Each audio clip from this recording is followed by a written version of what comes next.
Welcome to the Change Room Podcast, a whiff of wellbeing with Minnie and Matt. Hey, welcome to the Change Room Podcast. Now, we love giving insights into our listeners by interviewing other people, but today I'm going to interview you, Matt Elliott, our creator at the Change Room, and we're going to get some insights into both of us and how we, I suppose, live our lives and how we got into what we do right now. But I'm going to start right at the beginning about, you started your career in coaching. How did that come about? By accident, Minnie, to be honest with you. I was a director in community services in local government. So I've been working as a youth worker prior to that and slowly worked my way up through local government. And I was playing footy at the Dragons. And Brian Smith offered me a job. As a handy footy player too, mate. Yeah. Well, anyone with a mullet and wore torpedoes would great hairstyle. Mate. Yeah, well, it's got better, hasn't it? Sure, you don't need to mention my hair, mate, anymore. So it was really weird, actually, because obviously we were semi-pro in those days. So we played NRL footy along with working. It was the year before that everyone went fully professional, so I missed by that much. Yeah.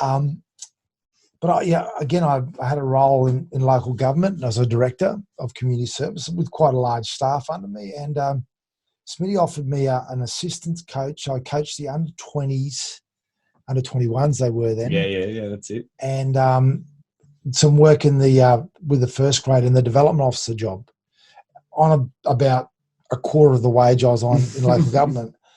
And I didn't hesitate. I just went, no worries, let's do it. So that's how I ended up coaching.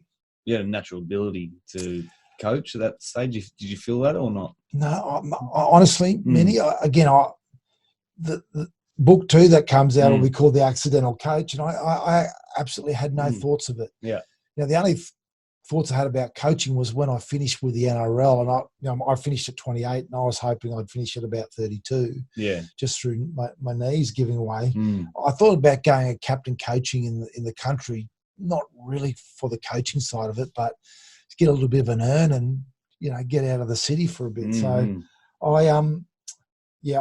there was no way was it a plan. What about your coaching? You went on to coach Bradford and you had great success there. What were the foundations of success when you were over in England?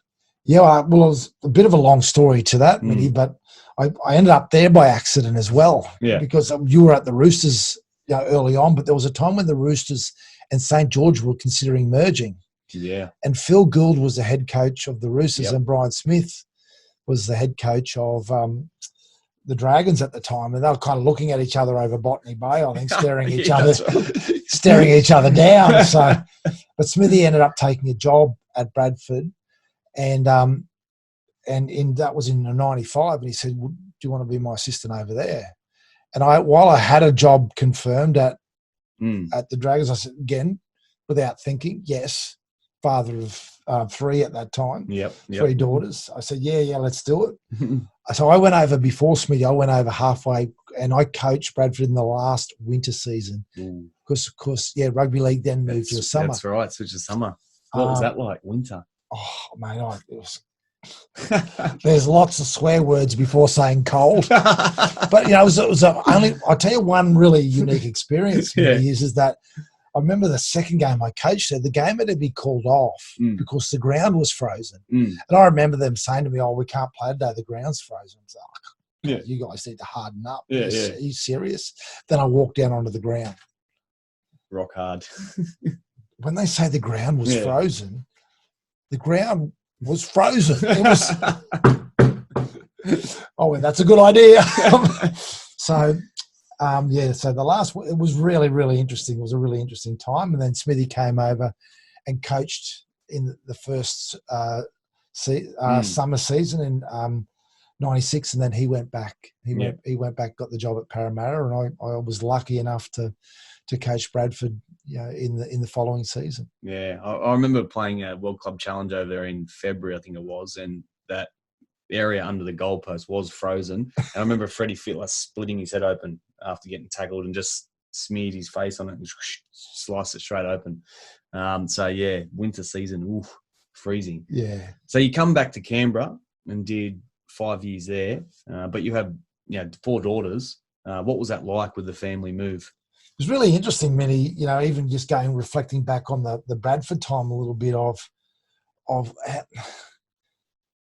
again, my preparation to be a head coach. And I also did the CEO role there as well. No way. Yeah. Head coach and CEO. Yeah. Yeah. And I guess my local government background, but I guess when you're 30, I was 33. I'm the youngest head coach so young. in Super League history, apparently. But when you're 33, you think you know what's going on, right? Mm. And I guess there's some strength in that. And I set a standard as far as 4 principles that I operated by that unfortunately I forgot about later in my career was, I had one rule for my players and the whole organisation. You do what's right. Yeah. And what I figured around, people know what's right. Yeah, yeah. And if, like 99% of the time, if you've got to make a decision or you're going to, your behaviour, you've got a choice of behavioural things, 95% of the time, you know what's right. Yep. So I wanted to deal with the 95% of the time, and if people stuffed up in the 5% of the time, my job as leader was to redirect them. If you made the same mistake twice, well, you can't say you didn't know about it. So that was my standard number one. My second one was team come first. So every decision I guaranteed myself and to the team, and then I expected the same from all the staff, but of the players, was that any decision you made wasn't from a personal perspective of what was good for you, but what serves the team best. Then I had the other part was nothing comes for free. And I guess that's what we'll probably get to this later in the conversation, Minnie, is that what we know is it's quite easy to make the easy decision, right? It's easier to sit on the lounge than it is to get fit. You know, so if you want to achieve, you've got to go through and you've got to do the work. And so, that was the last. And then the last one was, you're in the rugby league environment, you do this because you love it. If you're not here because you don't love it, you're not going to achieve and you're in the wrong place. And that was the foundation of everything I did. And I looked at that. I had a sign up on the wall and I looked at it every day.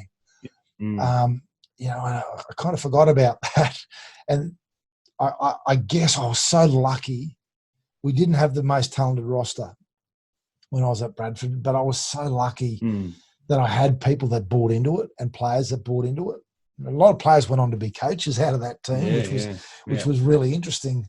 But we definitely didn't have the most talented roster, so we probably overachieved, and we had a lot of great times and there's a lot of great stories that came out of that Bradford era. But it was a time of unbelievable learning. So the 5 years I had there, my daughters started, 3 of my daughters started school there. One went right through primary school and ended up in that 5 years at high school. And I have asked them the question, what was the impacts like on them? And because I kind of feel guilty because I went to the same primary school, same high school, and you were able to develop those really deep relationships, but they wouldn't swap it for anything, when hearing it, because they had those life experiences. We lived in a small village just outside of Leeds. Thanks, Bram Hope. I'll always be grateful for you. It's an old dairy village where I could walk the kids 200 metres up the road to school, and the local pub was probably a little bit more of a walk or a stagger on the way home. But it was an unbelievable experience in the UK, and just taught me so much about myself that I didn't realise at the time. When you're doing all that learning between that 30 to 40-year-old bracket, but you're just too immersed in life and too full on and too focused on what you're doing to actually sit back every now and then. I should have put a 5th principle in, those 4 was step back, breathe, have a look at what you're doing and learn, make sure you take the lessons. So then you come back to the Raiders, move the family back to Australia. The team, you overachieved there. Did you bring those 4 steps back to that team there? What was happening? Absolutely. And again, I guess there was a perception that we overachieved because we got picked for the wooden spoon every year, and I think we made the semis all but 1 year. Right. Yeah. So again, I reckon I got hit in the bum with a rainbow, Mini, because of the people that were there as well. And I had some really key people in the team that no one would have ever recognised at first. I'll never forget, Alan Tung. Great guy. At the time, he was a young guy, and he was so committed to being fit. And so he'd win everything at training by, 30, 40 metres. And I remember catching some people one time going, mate, come back and let someone. And I said, mate, don't you ever do that. Yeah. You make them catch up to you. Yeah. And what happened by the end of the time I was there, Tony was in the middle of the group. So but he set a standard, and I had people like Ruben Wiki and Jason Croker, who were really, really good people. And so we created a really functional culture. For that time, you were around that time, and we'll probably playing against them. And machines. But there was a functional culture in a time that there was probably a little bit of still dysfunction in rugby league. About enjoying yourself. So they were good blokes, weren't they? Yeah, they were good blokes without. So there was a really, the leadership there was. I knew that the team could go out and we wouldn't have any discipline problems because Jason Croker or Jason Smith or Clinton Shavosky would go to someone and go, hey, mate, don't do that. And so there was they enjoyed themselves, but they didn't overstep that line. And they showed up on game day, definitely. Why did you leave the Raiders? What happened there? It was probably upon reflection. I didn't think I could win it because we had a lot of trouble recruiting to the Raiders. Yeah. So I didn't think I could Getting win people down to Canberra. I didn't think we could win a premiership there. And I look back now, and that was a flawed decision. Not being disrespectful to the opportunities I had elsewhere. Yeah. But it was probably a flawed decision because we really needed to go down the recruitment path or development path, of people in that area, and started that process but didn't finish it. And obviously that's not something that's going to manifest in 2 or 3 years' time. That's a 6-7 year process that we went. But, again, I took the opportunity at Penrith. And that was more of a slow burn. What can you put your finger on there? Yeah, look, again, I can be honest about it now, but it was a financial decision for me to move. And you look back in your life and you reflect on decisions you made based on that, and you go, probably not the best decision. And that's from a personal perspective, that's not being disrespectful to the organisation. But I guess I got there in 2007, and a lot of the players had won that 2003 grand final. Beat us. They beat you. Yeah, you know about that many. And I guess the burn in the organisation wasn't there. And there was a lot of work to be done around the cultural side of things. And sometimes when you go into that environment, you're not quite sure what you're dealing with. So there was no bad people there.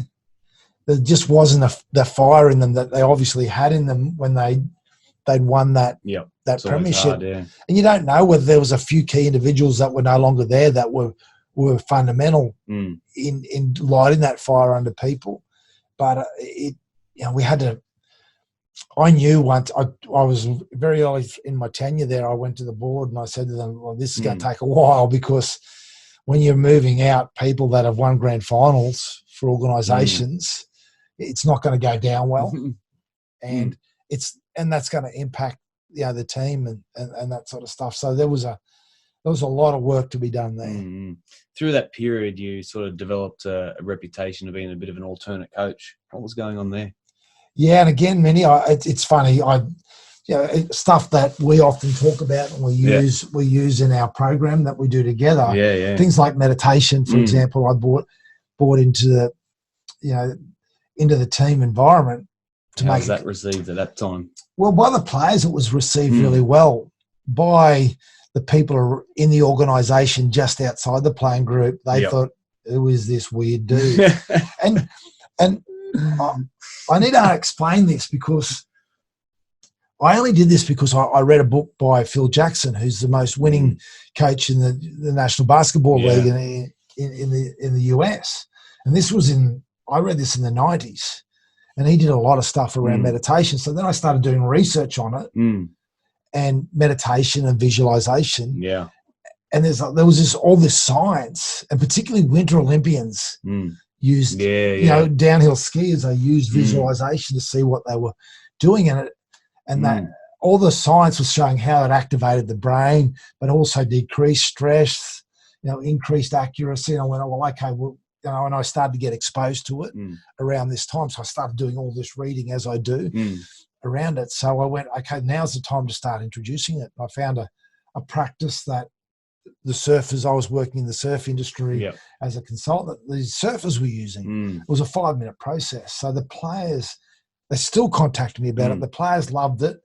And our performances started to go through the roof. But I was the weird dude, right? That bought.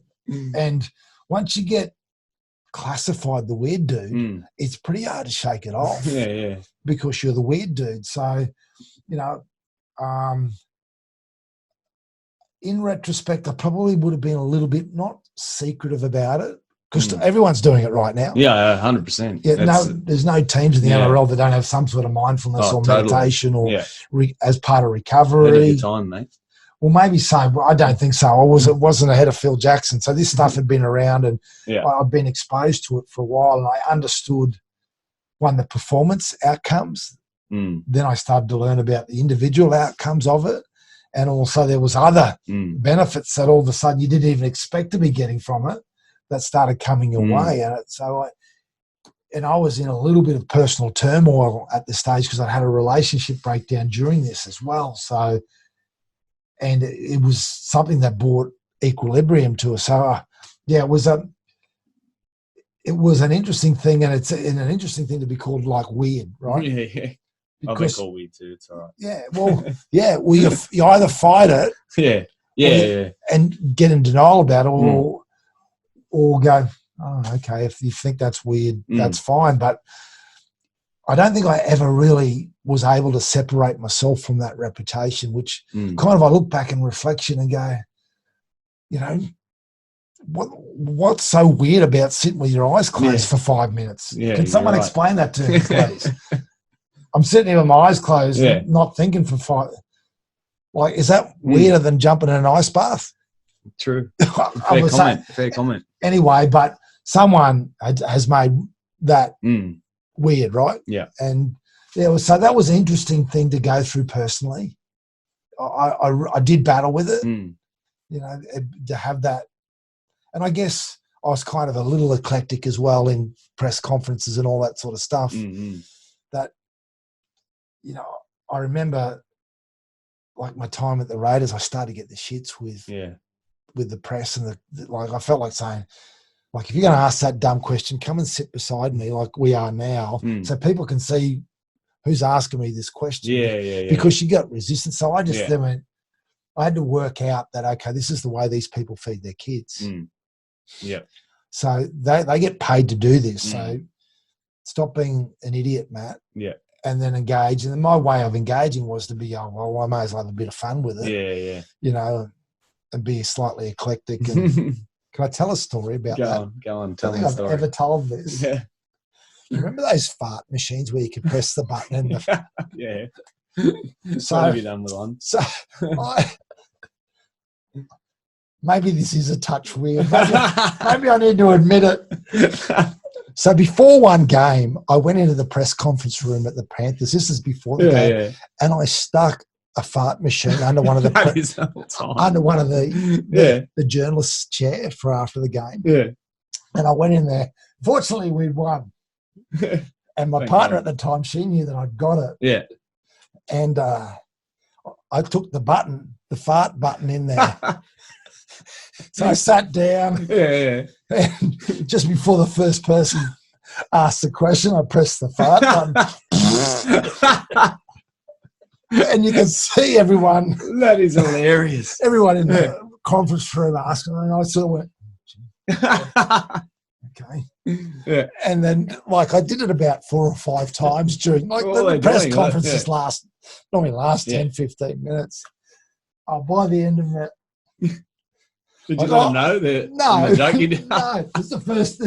I'm outing myself for the first time. That is outstanding. But anyway, I left, and my partner and I got out, and I just had I was just killing myself laughing. Who was the captain with you at this stage? Yeah. Yeah. Did you let him know? No. No, not at all. Yeah, I think even Petro came out and he went, geez, that was weird. So, that is outstanding. I guess I haven't heard that story yet. I guess, well, that's the first time I've really shared it. But Yeah. I just came to mind then. So I guess that was probably a little, but I mean, because there's so much, there has to be so much focus and seriousness in that environment. And let's be honest. And I've worked in corporate environments afterwards, but you know, the intensity that and the focus that's required, that's why, like when you're up in that peak spot, you need to have those down moments. Otherwise you can't get back up there if you can't stay up in a peak position. So yeah, that was probably one of my, I have got some other stories around this. Michael Jennings. Sorry, this is my last one. Go on, let's share it. Let's do it. Sorry, Janko. I don't think I've ever told this. So, like, we know with the coach, you're normally you're doing your video stuff, and the players will go out on the field, maybe with the strength and conditioning staff first, and you'll still be doing stuff. So I used to go in about once a month or, fortnightly, and I'd go into Michael Jennings' kit bag. Yeah. And I'd hang his clothes up all different places, and I'd do a whole lot of weird stuff to his clothes, or put stuff in his bag, ice bags in there. Like in the middle of winter, I'd wrap all his I'd have ice bags and wrap all his clothes in it. Yeah. Tie his shoelaces together. Sorry. Why'd you pick Jenko? I don't know. I just did. But my joy would be, He never knew it was me. In the 5 years I worked with him. You'd never pin it on the coach. No. Well, I'd see them come back into the field and go into the change room and start, and I'd just hear Janko start to blow up. about who's done this? I'm sick of it. And he'd be blaming some other guy. Did any of the players have any idea? No. I didn't tell anyone. So to this day? No, not to this day. That is hilarious. So I never told the coaches. I never even told the coaching staff. Yeah.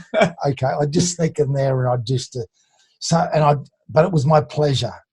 I'd just position myself out there, and I'd hear him be blowing up deluxe. I love it. But I can't remember who he used to blame all the time. He used to blame the same player the whole time, because I have no idea. You got that one player that's the. Like, yeah. And I might have flicked him a year later, and it kept going. It started happening. That is unreal. Anyway. Not like you and me to digress. True. So then you move on to the Warriors. Yeah. Tell us about that experience. It didn't go smoothly. No. What happened there? Like, to be honest with you, man, I'd probably worked a year with you before then at the Roosters. And there's a lot of things that happened during that time that maybe the organisation could have conducted itself a little better, and I was really committed. I probably spread myself too thin.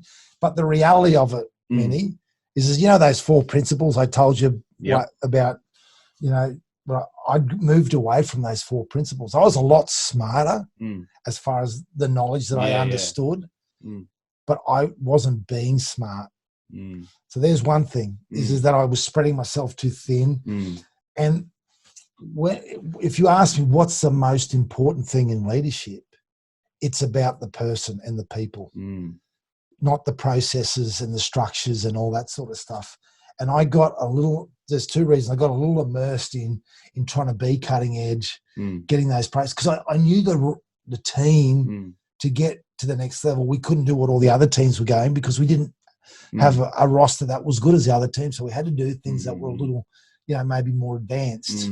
And that was flawed, that what I didn't do. And the other thing is pretty hard for Australian males to admit this, but I was heartbroken. I'd had a relationship breakdown, and I'd immersed myself. So I was working harder than I'd ever worked, but I'd immersed myself in this cutting edge approach and all that sort of stuff.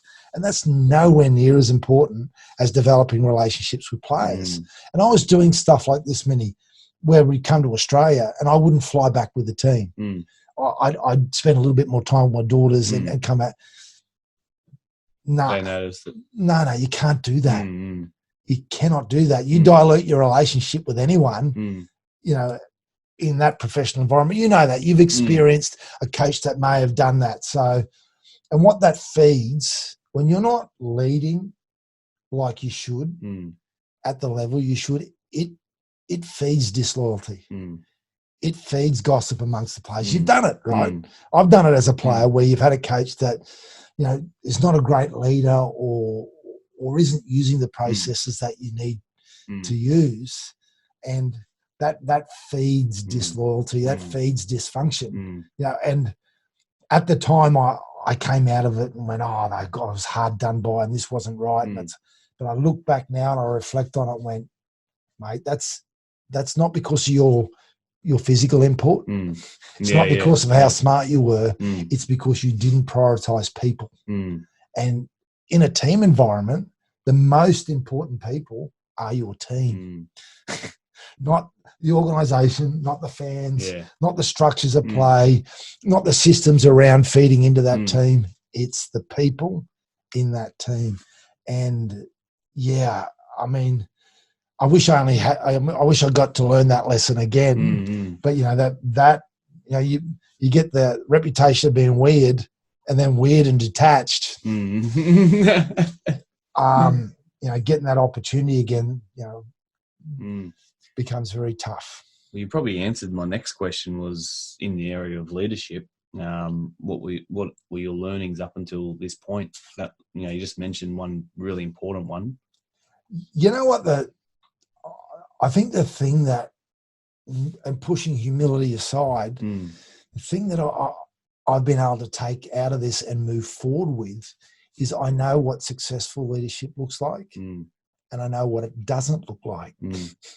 So, knowing what it is and seeing people that have only experienced success and they're successful and blah, blah, blah, you're not really coaching everyone when you do that, because a lot of people come for leadership coaching and success coaching because they're not successful.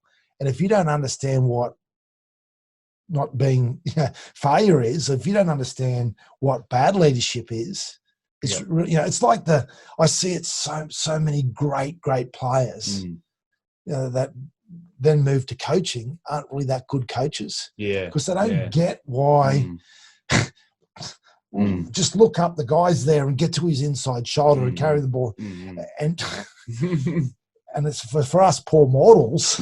We don't actually, that doesn't come naturally to us. So I think that's the power that I've been able to take forward is that I actually understand, because I've created failure.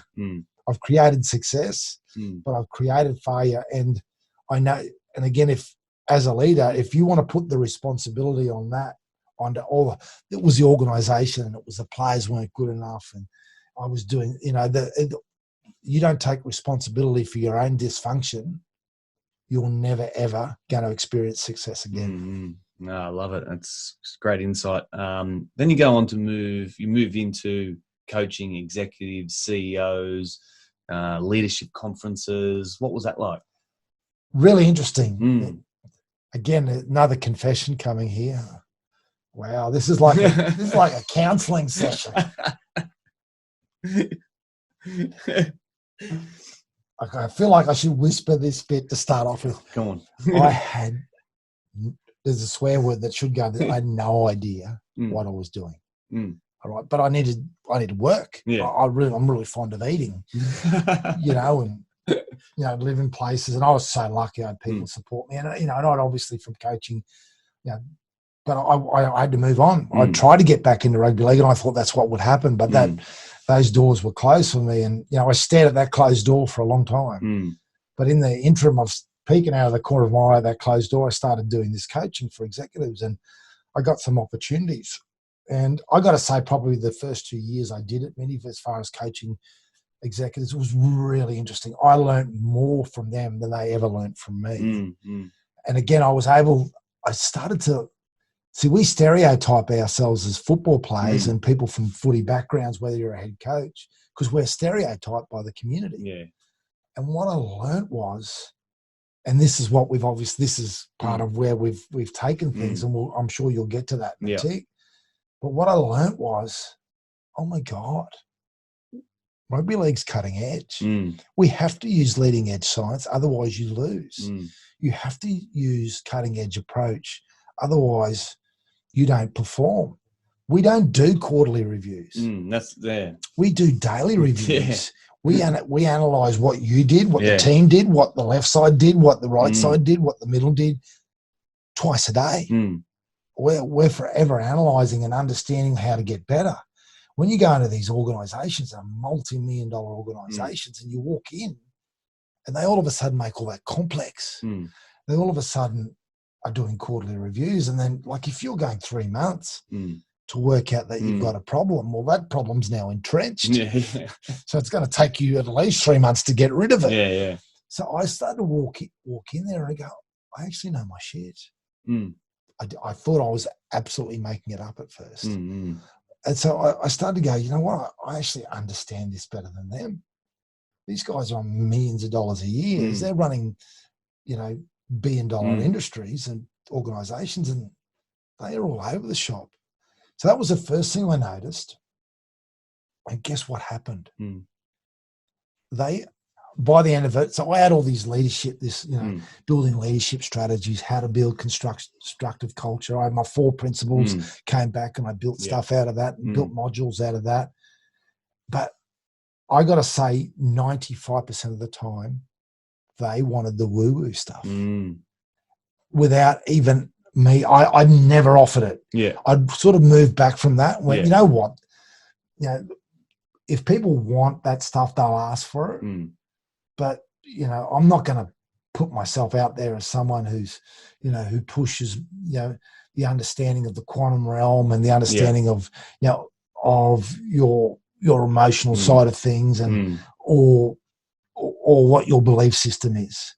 Like, I would never do that. If you ask me about it, I'll share it with you.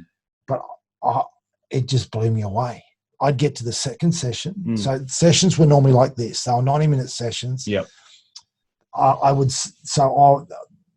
80% of my clients were male, which probably is unfortunately a representation of the executive profile in Australia. And thankfully that's changing, because people of my gender and hair colour aren't doing a great job globally as far as I'm concerned. So we've got a bit to answer for. But anyway, we talked footy for a bit because that's what they wanted. We do my leadership and cultural stuff, but then I started getting started ask questions about, so tell me about the meditation you did. And I go, oh God. Okay, so it always got moved into the emotional and the, for want of a better word, the spiritual development or the personal development of self. See, I don't believe everyone has a belief system. Even if you're an atheist, that's a belief system, right? So, and they all have merit. So there's no wrong or right ones. It's your belief system. So I never ever challenge people on whatever their belief system is. I do challenge people on their behaviours, because any belief system that I'm aware of has functional behaviours attached to it. So anyway, I'd always got pushed into that area. And then, so they go, well, what, do you do meditation? And I can't, I've always had this thing that I used to lie. I did, because, and so I don't, I can't say I never lie, because that would be a lie. But I try not to. So I go, yeah, I do. So what do you do? And I go, I drop my shoulders, here we go again. So I start, what happened again with all my high level executive clients, I'd end up meditating with them and teaching them meditation and the processes around it. And till where the majority of them, that's where they'd want to start. And they'd want to share all that sort of stuff. Because the thing that I learnt, Minnie, was CEOs or people at tops of organisations, they're the least supported in all the organisation, because their job is to give support. So they were almost like counselling sessions. And I'm not qualified in that area, other than I've been, I had a background in community services, and so it was really interesting process to go through to learn that, but it was exhausting. So that's, it was, I had at one stage 15 executive clients where I just felt like I was going from one office to another, and my hair colour, and got a few hits in the head, Minnie, that I'd be in the middle of a session, I'd go, oh shit, have I asked that question yet? Or, you know, have we spoken about that one yet? Or was that the last one? So I found it, the long-winded answer, isn't it? I found like the group sessions, I felt like for mine, I was giving more of myself and making more of a difference than doing individual sessions. So the group sessions started to really light me up as well, rather than the individual sessions I was finding really taxing. Is that what moved into starting the change room? How did the idea come about? The name, all that? Again, I really appreciate you asking that question. So it came about from this. I started observing stuff in the media about the power of behaviour of rugby league players. Right. So first of all, I'd gone the stereotypes wrong. The stereotype of young athletes, let's remove rugby league. Yeah. The stereotype's wrong of these young guys, because but have a look how powerful their bad behaviour is. Extremely powerful, right? So if a young rugby league player demonstrates bad behaviour, it's in the press, right? And it's powerful of what can happen to that individual, but that behaviour is not acceptable. And what I learnt, Minnie, well, the opposite is true as well, is that when a rugby league player comes into an environment, okay, where there's people that are struggling, and they can share a message that they've learnt through their experience in an elite sporting environment, where if you've been in the environment that you're in, you're exposed for the whole time. So what was it, 15 years? Yeah, 15 years. Cutting edge lifestyle processes, cutting edge, medical, cutting edge performance, cutting edge review processes. Now, you might reflect back, and 15 years ago, they might have seen cutting edge. They're not anymore. Well, they're redundant. If you train a team, a rugby league team, or an athlete the same way as you did 5 years ago, you're coming last. So you're at the leading edge of stuff the whole time. And I never realised that because you're in it. You didn't realise it because you're in it. So we got the opportunity to work in workers' compensation. So I got yourself and some other people in, because the story with Minnie is that Minnie cured me of an autoimmune disease that I had through eating differently. And this was when I coached for a year at the Roosters, and I was in all sorts. So I was injecting myself twice a day with a steroid for pain, and I was in a bad state. And I was told that it's something I had my whole life. It's something I was going to have for the rest of my life, and you're just going to have to take these medications to get through. By changing my diet, and we just discussed this off air, I used to think that I've overcome the disease. No, that's not the case. I could trigger the disease by going back to the behaviours I had in the past. But what you gave me the tools was to de-trigger and remove the consequences of my lifestyle that this disease brought to me. Does that make sense? Yeah, for sure. So that was pretty powerful for me. So that was in 2012. Yeah. So when I got to this point of coming in 2017 to start making this program, you're the first person I came to, because then by this time I'd understood the power of what you taught me, because it was cutting edge, but two, the person that taught me also can have a powerful impact. We've got evidence, right? We see it in the media. So we started a thing called the change room. The idea of the change room was, one, we were going to do it in facilities like change rooms in big stadiums, which we do in ANZ Stadium and Bankwest Stadium and Sydney Cricket Ground and ANZ when it was, Allianz when it was there. Yeah. So we provided an experience and made people lean in. And then they go, oh, here we go. Here comes this footy player going to teach me about diet. But then what you did, and we used people like Nam Baldwin and Mark Hughes and Andrew Ryan and, a whole host of people, and Dr. Ali Walker, and we've got other presenters. We're not about blokes. We're about people. And what happened, I thought it would happen. I had a belief that it would happen, but now we know it happens, right? True. Was that you changed people's lives, and the messages that we shared with them started to change people's lives. We had people lose 40 kilos. And my stuff is around the emotional development, developing emotional capacities the same way as you develop physical and mental capacities. Because I was a bloke and I didn't understand emotions at all. And that's what's called mental health. Mental health is the poor understanding of your emotional state. So you feel bad all the time. Yeah. You don't think bad, you feel bad. So, and what we started to learn was, holy shit, look what's happening. These people are coming in, they've been busted for, 5, 6 years of their life, 6 months, 3 months. They'd come in and we'd see people reverse type 2 diabetes. We'd see people lose 40 kilos. We'd see people change their state, start sleeping better by stuff that footy players, footy coaches do. We didn't get in the change room and scream in their face and get in their grill, go, come on, fire up. What we did was we gave them tools, lifestyle tools, because there's no use, like all that stuff that people have the perception that that's what coaches do and motivate you.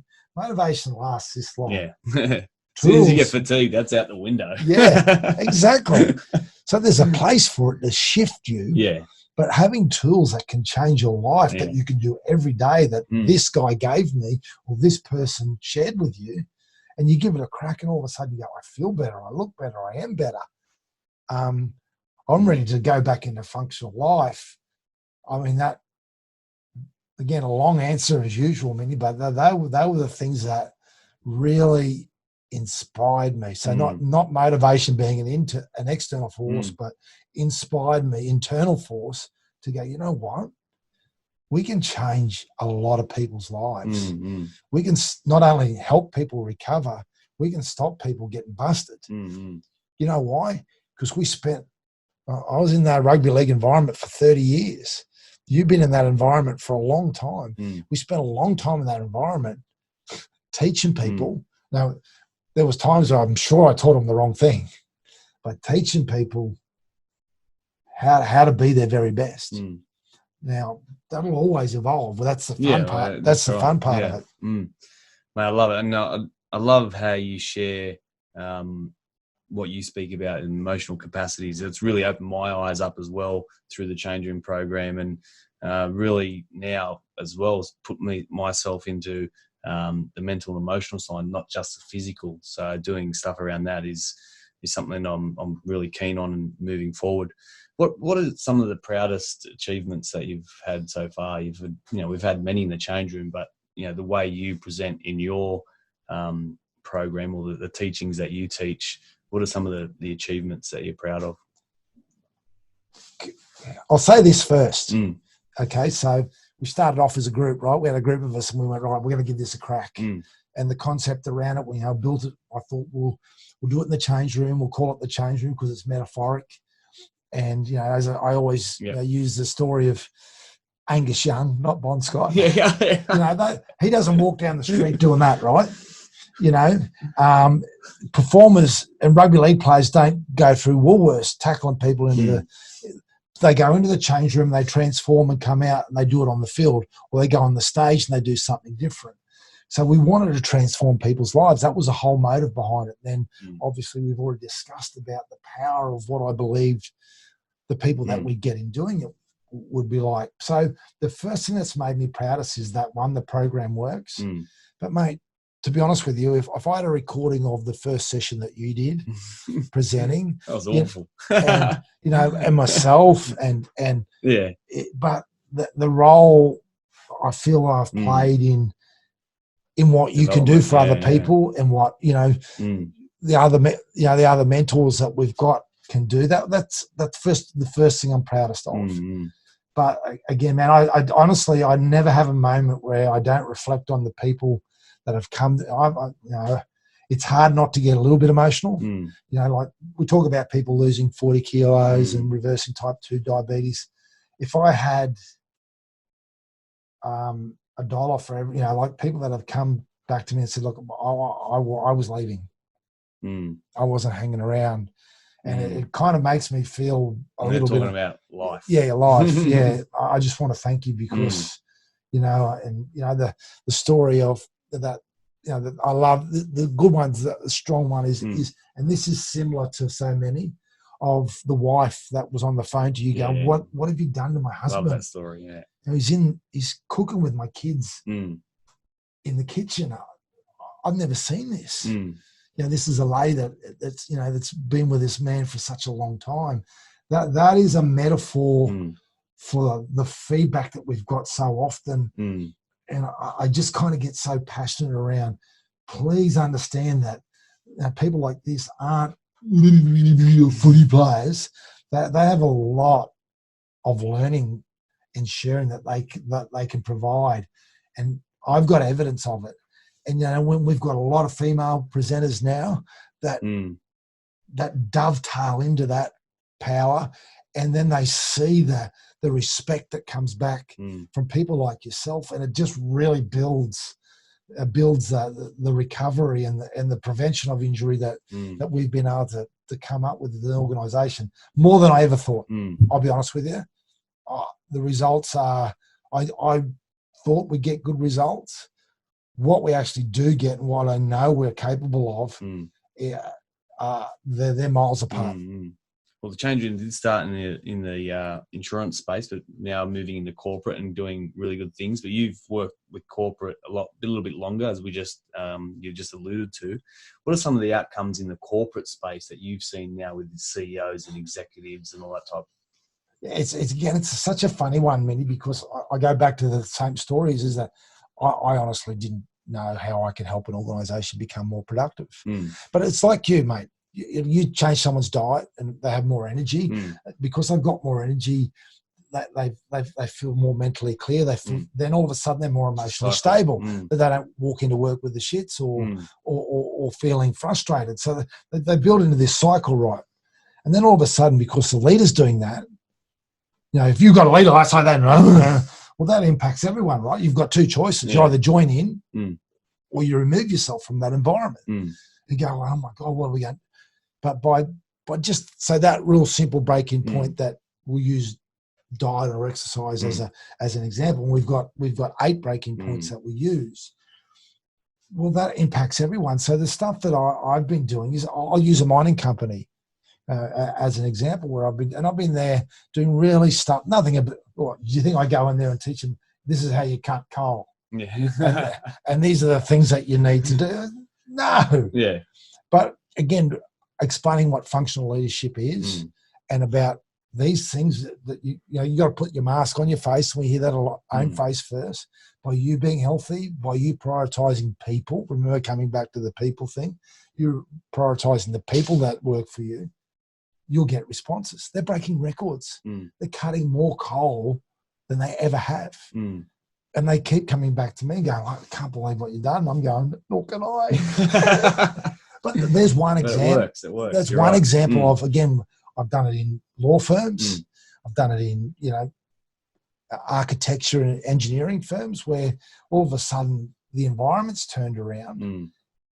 And what we like to do, and I've done this in the past, is we try and look at what's the most complex thing. Let's deal with the complexity in the organisation. Whereas if you deal with the simple things first, there's a knock-on effect that makes the complex things a whole lot easier. Totally. I love it. Now, you're writing a book. Tell us about the book. When's it coming out? Book's called The Change Room. Yep. October, hopefully, of 2020, it comes out. And really it's about our conversation here, a little bit of the personal journey that I've taken, and probably dives a little bit deeper into that, that side of things, but not too much. But it's more about providing people with tools to lead a better life, tools to have a better way. And that's not to have the perfect way. Some people are so much into perfection and you've got to do it right. This is just about, look, choose one of these 8 things, choose 2 of these 8 things and make your life a little bit better and allow the knock-on effect to come. So it's really about providing people with tools, and hopefully having a bit of fun as well. No, I like it. I can't wait for that one, mate. So you know some high-profile guys like Deepak Chopra and Brian Weiss and Bruce Lipton, who's one of my favourites too. What impact have they had on you throughout your career so far? Yeah, again, that's a really good question and a tough question to ask. Is that I guess I'll go with Deepak first. There's always more.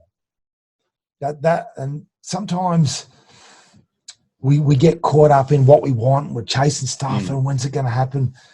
I think what Deepak taught me, because I watch him from afar, is that he was woo-woo and spooky, 2003 when I started reading his books. But he's an endocrinologist, right? He's a brain scientist, this guy, who works in the spiritual area. But his stuff now is from 2003, pretty much common practice in a lot of businesses in life. Well, I'll tell you what, he's not there anymore. He's out there on the leading edge again. And while I don't completely understand where he is at the moment, because that's how smart and how intuitive and how in touch he is, the message to me is, Matt, there's more. And what I do know is one of the biggest impactors on my well-being, yours and all of ours, yours as well, is that one of the biggest impactors is learning new things, regardless of what it is. Whether it's how to use your mobile phone or whatever, there's always more to learn. And I think that's what I learned from Deepak, from Brian. It's about humility, and he has some of his stuff super deep. But you know what? He knows how to enjoy life as well. And Bruce is probably pretty much the same. Is that those guys have taught me that while there's a deeper side of life, and we're going to look at what's your belief system, and let's dive deeper into it. There's no use doing that if you're not enjoying it. There's no use, learning about what your true meaning in life is if you're not enjoying it now. Because you just you're on the chase. And for people that are that smart to actually share that base message, I think for me is, I forget it sometimes. And I know that we're so, like we work together, Minnie, and we're so committed to trying to make things better, that you work on that commitment of making things better for other people, and you go, hey, you go, mate. Whoops. That's a good question. So I've got to stop stuffing that up. Mate, what's next? I think our stuff's next, Minnie, is I'm really passionate, you might be picking this up, that the learnings that we've got, that we've taken out of life, and again, there's more to come, is we know that we can make a massive difference to people and organisations. And when I thought we'd make a little difference, that's what I thought at the start, enough to get an income out of it, maybe. Now, I don't care about the income now. I just, like, as I say, when someone comes to me and tells me, you saved my life, I don't know how to pay that back. But I just look at, again, you look at a company that's turned around because of the simple stuff that we share, and you feel like going, hello, everyone, join in, why have a crack at this? Stop looking at the tough stuff in life and start working out that. And I think that we're in a little bit of a cycle of human evolution, that, like your diet stuff, what we've learned is the old stuff worked, right? The way that our great-great-great-grandparents were eating is probably not a bad model to work off. We're all kind of working that out in a lot of areas in life, and complexity in modern life is everywhere. Everywhere. So true. And what the approach that you share and we share as the Change Room, and our great mentors that we have, is that let's remove the complexity and focus on the people. And that's where I probably want to finish it, is that it's you as a person and the people that you share your life with where the results are. Mate, some awesome insights, mate. That's why you're the founder of The Change Room, mate. Well done. Thanks for listening to The Change Room podcast, a whiff of wellbeing with Minnie and Matt. For more information about The Change Room, please head to thechangeroom.info.